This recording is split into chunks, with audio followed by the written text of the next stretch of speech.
হ্যাঁ, এখানে আমাদের সিনিয়র কারিগর আবার আজকে ফুচকা নিয়ে বাড়ছে। দেখুন এখানে এই যে সিনিয়র কারিগর, আর এদিকে হচ্ছে সিনিয়র কারিগরের অ্যাসিস্ট্যান্ট আবার আজকে ফুচকা দোকান নিয়ে বসছে এই কোহিনুর টেলারে। হ্যাঁ, এই দেখুন এখানে আছে আলু ভর্তা, হ্যাঁ, পুচকো আর তেঁতুল গুড়, হ্যাঁ, আর তেঁতুল টক, আর আর এদিকে ওদের সেট বসে আছে, কোহিনুর টেলারের সেট।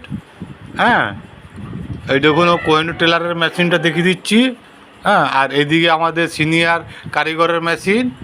হ্যাঁ, আর কারিগরের অ্যাসিস্ট্যান্টের মেশিনটা হচ্ছে ওইদিকে। হ্যাঁ, এই দেখুন এবার যদি আপনাদের ফুচকার অর্ডার দেওয়ার দরকার থাকে তো আমাদের এই সিনিয়র কারিগর আছে, হ্যাঁ, পায়েল মুখোপাধ্যায় নাম। হ্যাঁ, দেখুন আর এদিকে আমাদের অ্যাসিস্ট্যান্ট আছে আমাদের সিনিয়র কারিগরের। হ্যাঁ, আপনারা দেখবেন, একটু লাইক করবেন। হ্যাঁ, আর লোভ লালসা আপনারা দেবেন না, দয়া করে আপনারা অর্ডার দিতে পারেন। থ্যাংক ইউ, ধন্যবাদ।